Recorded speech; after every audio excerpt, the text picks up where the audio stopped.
everyone, and we are the matriarchs of Fandom. I am here today with Miss Liz and Miss Lady Gray, and we are going to talk about Mel Brooks. Now, on June 28th, he just celebrated his 100th birthday. So I figured there were just a couple of movies that I've seen over the years that I like, and I figured, we could take a few minutes today and talk about them. Let's say, like I said, he was born on June 28th, 1926. There he is. He has a star on the walk that he got in 2010. He's been in over 51 movies, over 37 TV shows. He was a World War II combat engineer. And he's one of the 27 people, I guess, in the world that has gotten a Emmy, a Grammy, an Oscar, and a Tony. So the first movie that I am going to talk about briefly is Blazing Saddles. Blazing Saddles came out in 1974. It is a Western. All of Mel Brooks movies are comedies. They do some kind of a spoof. It could be a Western spoof, which it is in this movie, sci-fi, from the medieval times. This one is in one of the top for the all-time funniest movies. This movie and actually two other movies is actually in the list, which is History of the War Part 1, and I believe the other one is Young Frankenstein. This movie, I couldn't finish watching it last night. I fell asleep, so I don't remember the ending. I tried. But it is a Western, and it's about a black man who becomes sheriff in a white town. Gene Wilder's in it, Madeline Kahn is in it, and there's racism. The N word is pronounced a lot in this movie, but I have to admit, what I watched last night before I fell asleep, it was just funny. There's quotes from this movie that we all say. I'm not going to say it right now on live, but it is a funny movie. Lady Gray, do you remember seeing Blazing Saddles? Oh yeah. Um, I think the thing to remember is everything is kind of tongue in cheek, poking fun at the people that actually would think those things seriously. Who would anybody who would like use those words or use those phrases or think those things seriously, it's making fun of them.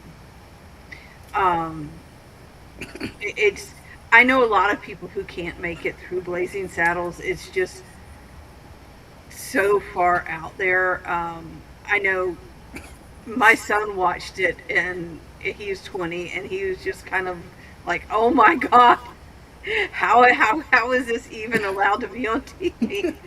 Um, and I'm like, and that's what I told him. I'm like, you got to understand, it's satire. It's not meant Mhm. to be serious. It's meant to poke fun at anyone stupid enough to actually think that way. So I don't know. It's funny to me. It's funny because we've met people that are stupid enough to think that way.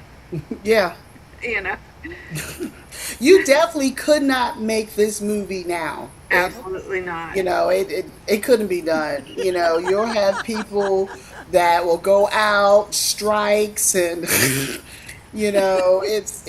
I mean, I'm black, and I just laughed last night before I fell asleep. It was just funny. I mean, I don't say the N word. That's why I say the N word. But it was just funny. You just I want to want shake to your head. say that I read somewhere that Richard Pryor co-wrote it. Oh, That he co-wrote it, and that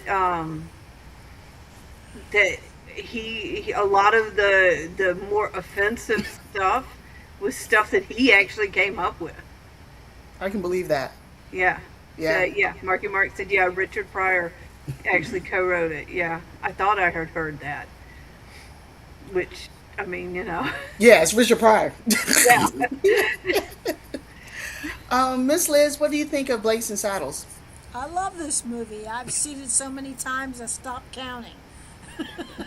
And yes, I watched it the other night too. Because I saw that it was on. And I laugh every time I see it. I mean, there are so many stars in that movie. There's Harvey Korman, and Gene Wilder, and the whole there's quite a few, and there's several Western people in it from Westerns, from TV shows and movies, and and over the top people in the town are just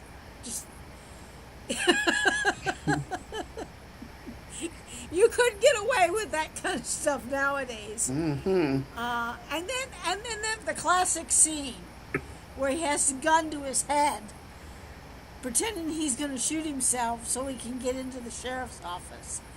Those people are so stupid they fell for it.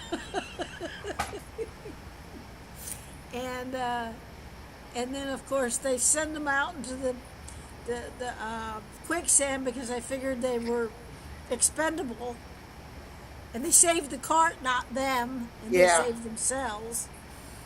And it's just things like that. It's just absolutely hilarious, and the way they save the town, they do the fake town and all that. And, it's just classic comedy. It's just hilariously funny. Yeah. And as long as you don't take it seriously, it is just, you know. I'm not sure. Is that the one that's got Greer, the football player, and they're all sitting around the campfire Yeah. eating beans and they're farting Yeah, like they're all crazy? 40. Yeah, I did see that scene before I fell asleep last night. It was Yeah, just, that's we my all dad. laughed at That was parts. my dad's favorite scene. Oh, my dad thought that scene was just incredibly funny because they're all farting up a storm and they're eating beans and they're wondering why they're farting and they're eating beans and they're farting and they're eating beans. Yeah, you got to be the I right think that's kind of. one of the very only movies Rosie Greer was actually in. Come to think of it, I mean, he was just.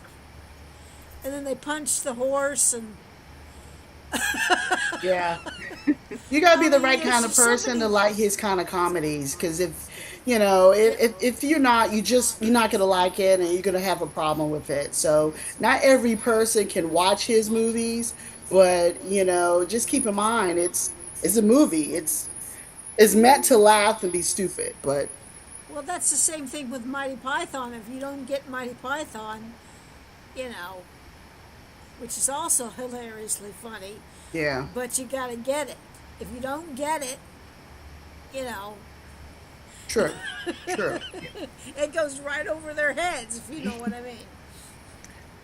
All right, the next movie that I'm going to mention also came out in 1974.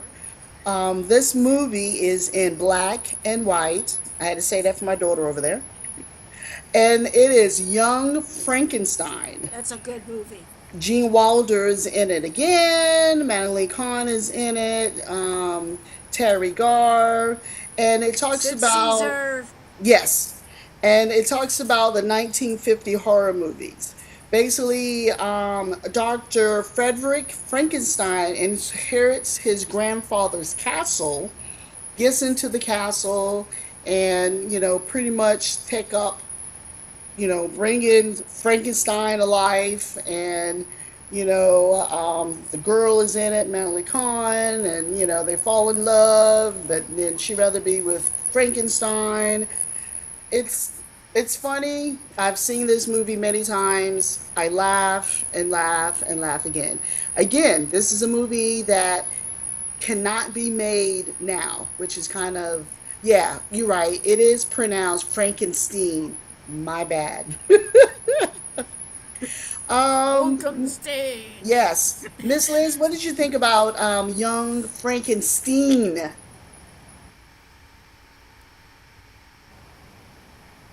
Go Who we ahead, talk? Miss Liz. Oh, you talking to me? Yes, ma'am. I was just thinking about Frankenstein, and I didn't, Uh, I love this movie. I love the dance scene when he goes to the Frankenstein, and they have the big dance scene in the movie. That's absolutely hilarious. And Sid Caesar he's just hilarious. And and Gene Wilder, when he starts off the movie, he's very straight laced, and it takes him a while to warm up to everything. But at first, he doesn't get it, but then he gets it, and then he finally, you know, oh yeah, that's it, putting on the Ritz. Oh my God, it is a great dance. I mean, that part makes me laugh so hard every time.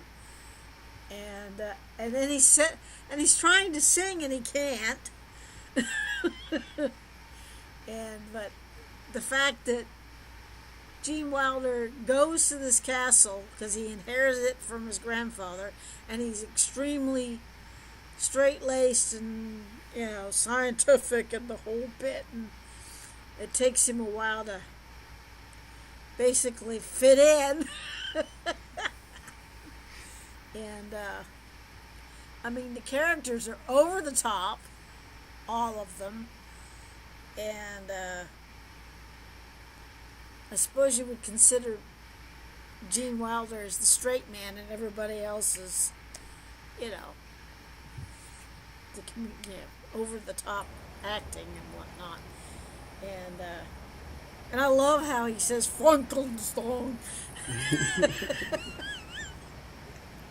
Not Frankenstein, but Frankenstein. Yeah, Frankenstein. And Igor's hump keep on going from one side of his Oh back to yeah. the other. I forgot about that. Oh yeah. Like I said, he does that character over the top. Yes, It's one of yes. his best movies. Miss Lady Gray, would I, you know, like? I've seen this one. It's been a while. The thing I really remember is that dance scene when they're singing "Putting on the Ritz," um, and the monsters like "Putting on the Ritz" because he can't sing. Um, that's the thing that I remember the most about this, and just really anything with Gene Wilder, and it's going to be funny. The things that he can pull off with a straight face is just. It's like I said, it's been a while, so I don't remember a lot of details. I just remember I laughed a lot watching this one. Yeah. Okay, And I yeah. saw all these Mel Brooks movies in the movie theater when they originally came out. And then I saw them later on TV. I did not. I saw them Well, on I'm TV. older than you guys. I went to the movies. All right, the next movie I'm gonna skip one, so I'm kind of going out of order, and I'm only naming like five or six of them because he has just so many ones. This movie came out in 1981. It is History of the World Part One. There was never a Part Two in this movie. I don't remember too much of this one. If I did not go to work today, I was going to try to rewatch it. But basically, what I wrote down for my notes, it's the Stone Age. They talk about the Stone Age to the French War. It begins with Moses. It goes all the way up to King Louis. Don DeLuise Rome, is don't in forget it. Rome. I'm sorry? Rome. Rome. Okay. Yeah, Um, they were in Rome. Dom DeLuise was in it. Natalie Kahn again. She was in the other movie. Griff and Gregory Hines. Miss Liz, I'll go ahead and have you take this because I think it sounds like you remember this a little bit more than I have. Well, I saw it at the movie theaters. I've seen it maybe 3 times over the years, and that's about it. And it's been a while since I've seen it. But I do remember they went through all the various time periods from the Stone Age all the way up to Rome. And Rome and Greece and whatnot. And that's about as far as they went. Because they said, oh, they're going to do a part two, there's going to be a part two, and they never did. And, but yeah, it's jam-packed with actors and movies, stars and people that you would recognize the minute you saw them. And they tried to make themselves serious, and it wasn't. It was so funny because they were trying to be serious. You know, it was hilarious. Not as hilarious as the other two movies, but you know. Yeah. Lady Gray, do you remember this one? I'm kind of like you. I know I saw it a long time ago, but it's been so long. This isn't one that I just go back and, like, some of his other movies, if they're on, I'm going to put it on and I'm going to watch it. This isn't one of those. I remember it was funny, but that's about all I remember about it.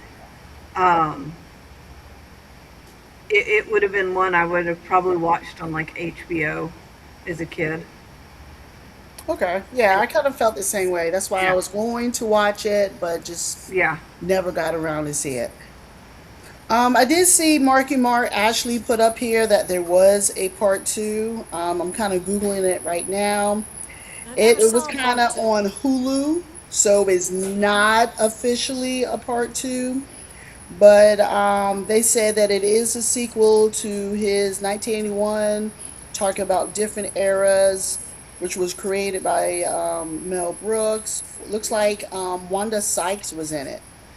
So I don't think this one did well, but Yeah, I hadn't heard of that. I yeah, never me even heard either. of it. Yeah, well, if it just came on Hulu, it wasn't as big because I know when I Googled this movie, it actually specifically said that it wasn't a part two. So even though there was, it looks like there wasn't. Okay. Okay, yeah. All right. I have three more on my list. This movie came out in 1993. It is Robin Hood Men in Tights. This is one of my favorite ones. I've seen this movie many, many times. This is kind of them picking at Kevin Costner, Prince of Thieves, Robin Hood. Carrie Elliott is in it, who is Ronnie Hand of Lustley. Richard Lewis, David Chappelle, who is Achoo. And of course, they talk about the sheriff of Rottingham. Now, my favorite scene in this one, I have to admit, is right before they meet Little John, and it was the river, and he was joking from one side to the other side.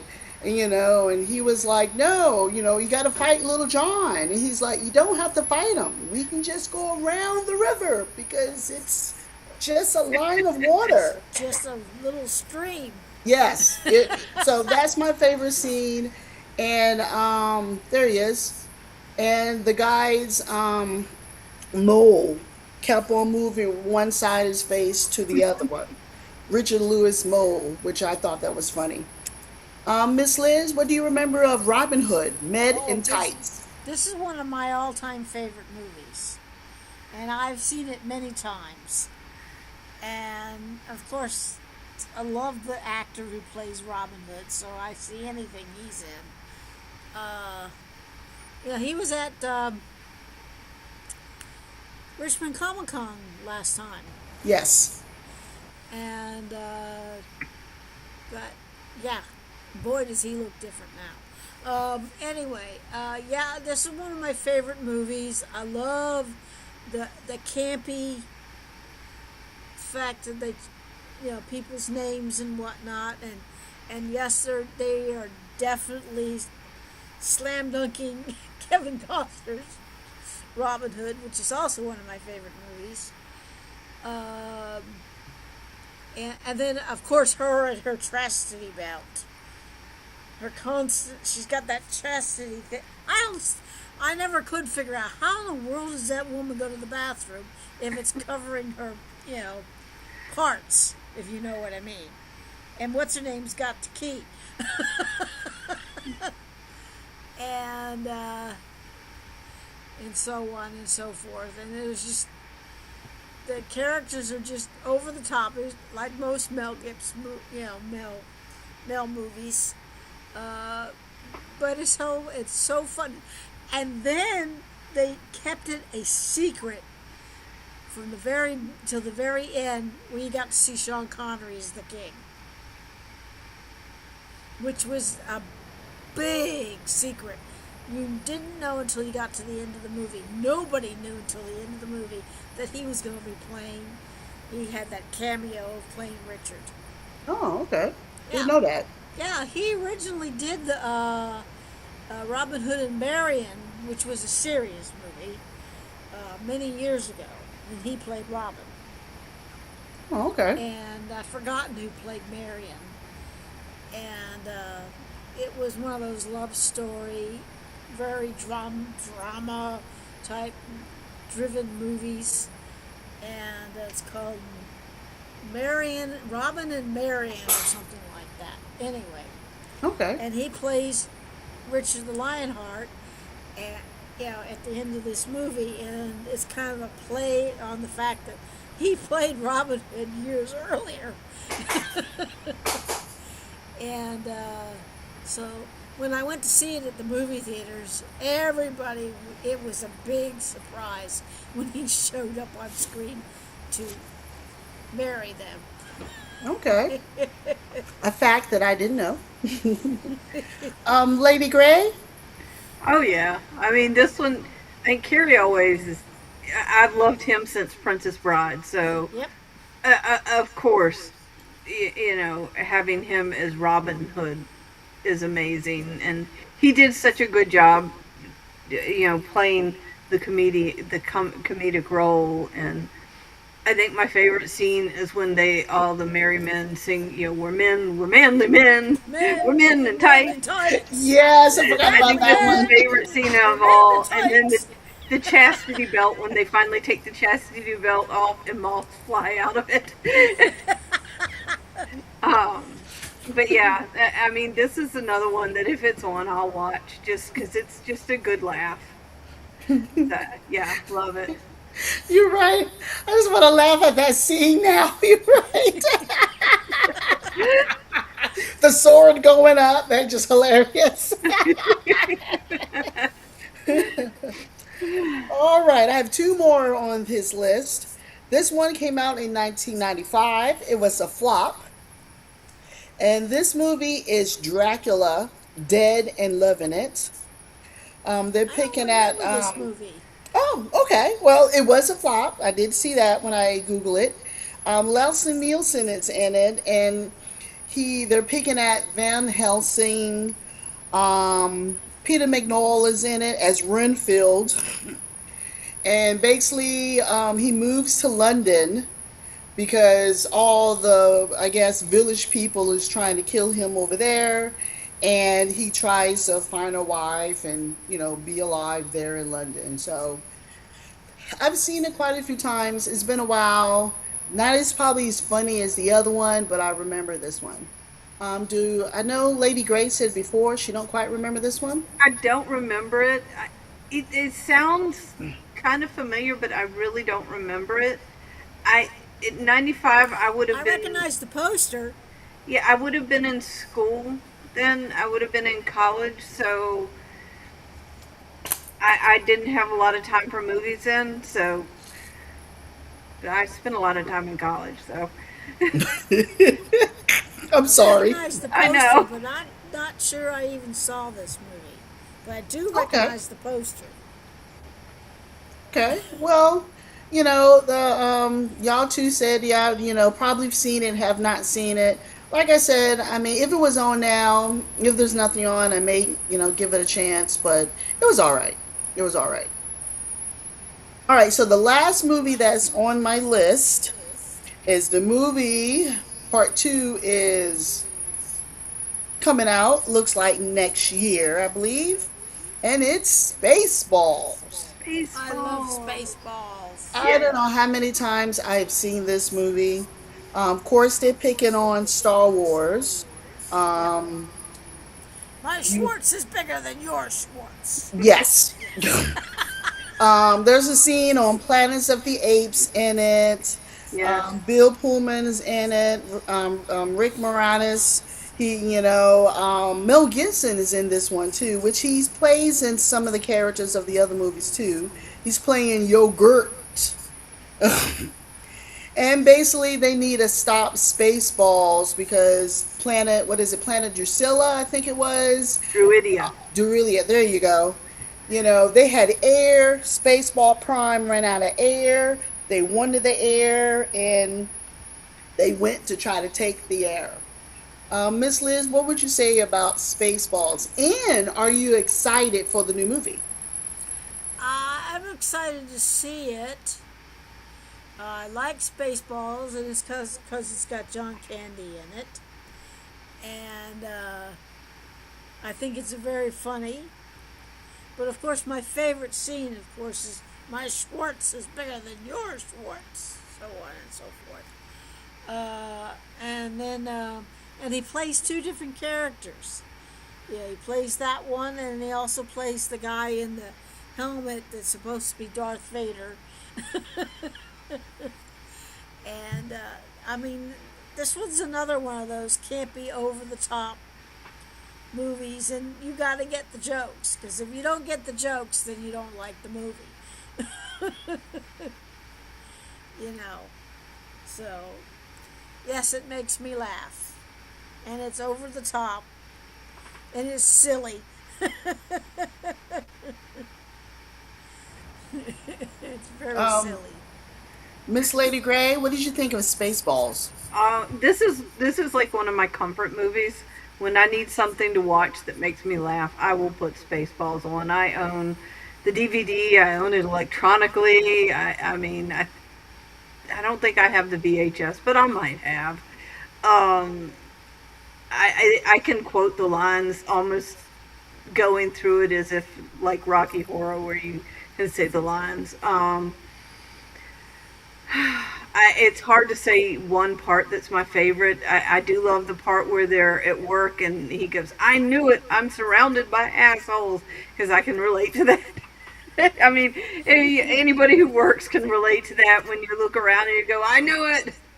Um, I don't know. This is just like a happy, funny movie, and I think kind of like Miss Liz said, if you don't get the jokes, I think you kind of have to be kind of a little bit of a sci-fi nerd to get some of the jokes, because if you haven't seen like Star Wars or some other sci-fi stuff, you wouldn't get it. But you know, sucks for you then, because it's a good movie. so, I agree. You yeah, definitely got to be a nerd to actually, you know, yeah, understand. yeah. Alien. Yep. So, considering he's doing part two next year, do you think he can still do a movie like this for next year audience, or do you think he has to change some of the comic elegance? That's what worries me. I am worried. I mean, there's part of me that's excited to get this sequel, because it's Spaceballs. It's one of my favorite movies. But at the same time, I think given today's current environment, I am worried that They're what going we to are have going to to get tone it is down not. too much. Yeah, it's going to be very bland, and I don't know that. I just don't know. I'm worried that it's going to be. Yeah. So I don't know.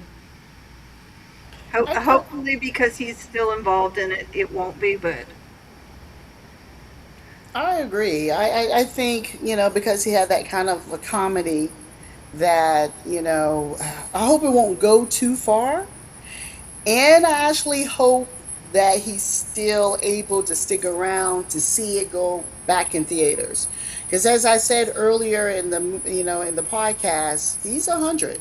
He's a yeah, very hundred. true. All right. Well, do you anyone have any last words on Mel Brooks? Um, I just love he's his one of a movies. kind. He's one of a kind, and he's a national treasure. We need to keep and protect him at all costs. Yeah, I love his movies. I mean, if I'm gonna watch, if it's just one of those things. You see a Mel Brooks movie, you see he's gonna be done that movie, you gotta go watch it. I mean, I pretty much saw just about everything in the movie theaters. I don't remember seeing Dracula. I may have, but it was probably so bad. Uh, but yeah, because generally I like anything Mel Brooks does. Yeah. I mean, all of his comedies are just. But you got to have that kind of sense of humor. Yeah, let's You see. know. Let's see. We have History of the World. To Be or Oh Not yeah, to I Be remember is one of that my one. favorite movies. Yeah. I remember that one. But he did a lot of TV shows too. I mean, I only named, he helped co produce and create Get Smart. So Oh, I I was a love big Get fan Smart. of that. And then, he did a lot of involvement, like when Tracy Ullman show was on, Jimmy Neutron, the cartoon. So he's the kind of comic that's been pretty much everywhere. It wasn't just with, men. He picked at women. He picked at races, and we all laughed. All right, well, show tonight short and sweet. I do want to thank everyone that's listening us to us live, who watched us in a recording later on.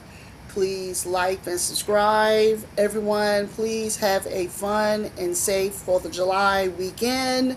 Drink water, stay hydrated, stay inside if you can, and we'll see y'all in 2 weeks. Like and subscribe.